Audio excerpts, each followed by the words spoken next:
আসসালামু আলাইকুম। আজকে আমি যে মেডিসিনটি নিয়ে আপনাদের সামনে হাজির হয়েছি, সেটার নাম হলো অ্যাথিক্স ৪০০ মিলিগ্রাম ক্যাপসুল, যার মধ্যে রয়েছে সেফিক্সিম ট্রাইহাইড্রেট ৪০০ মিলিগ্রাম। এটি আরিস্টো ফার্মা লিমিটেডের একটি ওষুধ। এই অ্যাফিক্স ৪০০ মিলিগ্রাম মূলত একটি বয়স্কদের, বাচ্চা বা প্রাপ্তবয়স্কদের একটি ঔষধ। এটি একটি অ্যান্টিবায়োটিক জাতীয় ক্যাপসুল, যেটি সাধারণত ব্যাকটেরিয়া সহ বিভিন্ন ধরনের ব্যাকটেরিয়ার সংক্রমণ, সর্দি, কাশি, জ্বরের জন্য এটা ব্যবহার করা হয়ে থাকে। তো আজকে আমরা এই ভিডিওতে এই অ্যাফিক্স ৪০০ মিলিগ্রাম ক্যাপসুল সম্পর্কে বিস্তারিত আলোচনা করব। তো প্রথমে আসুন দেখে নেওয়া যাক অ্যাফিক্স ৪০০ মিলিগ্রাম ক্যাপসুল মূলত কী কী রোগে কাজ করে থাকে। অ্যাফিক্স ৪০০ মিলিগ্রাম মূলত প্রাপ্তবয়স্কদের জ্বর এবং সর্দি, কাশির জন্য ব্যবহার করা হয়ে থাকে।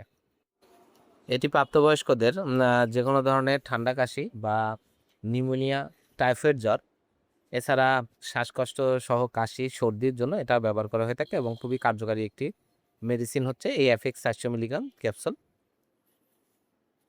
তো এবার আসুন দেখে নেওয়া যাক এটা মাত্রা ও সেবনবিধি কি। সাধারণত চিকিৎসার সময়কাল ৭ দিন, তবে রোগের তীব্রতা অনুযায়ী ১৪ দিন পর্যন্ত এটা ব্যবহার করা যায়। এটি প্রাপ্তবয়স্কদের দিনে ২ বার সকালে এবং রাতে আপনারা সেবন করতে পারবেন, অথবা ডাক্তারের পরামর্শ অনুযায়ী আপনারা সেবন করবেন। অ্যাফিক্স ৪০০ মিলিগ্রাম ক্যাপসুলটির বেশ কিছু পার্শ্ব প্রতিক্রিয়া রয়েছে, তবে ওষুধটি সুসহনীয়। সচরাচর দৃষ্ট পার্শ্ব প্রতিক্রিয়ার মধ্যে রয়েছে ডায়রিয়া, মলের ধরন পরিবর্তন, যা সাধারণত উচ্চমাত্রা সেবনের কারণে হয়ে থাকে। তাহলে ডায়রিয়া গুরুতর হলে সেবন বন্ধ করতে হবে।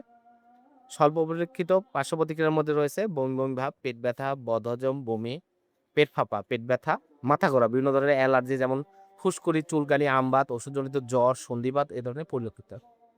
এই প্রতিক্রিয়াসমূহ খুবই কম ক্ষেত্রে দেখা যায়। চিকিৎসা বন্ধ করার সাথে সাথে স্বাভাবিক অবস্থায় ফিরে আসে। অ্যাফিক্স ৪০০ মিলিগ্রাম প্রতিটি ট্যাবলেটের দাম ৬০ টাকা। আপনার হাতের কাছে যে কোনো ফার্মেসিতে অ্যাফিক্স ৪০০ মিলিগ্রাম ক্যাপসুলটি পেয়ে যাবেন। ধন্যবাদ আমার ভিডিওটি দেখার জন্য। পরবর্তী ভিডিও পেতে আমার চ্যানেলটিকে সাবস্ক্রাইব করুন এবং পাশে থাকা বেল আইকনটিকে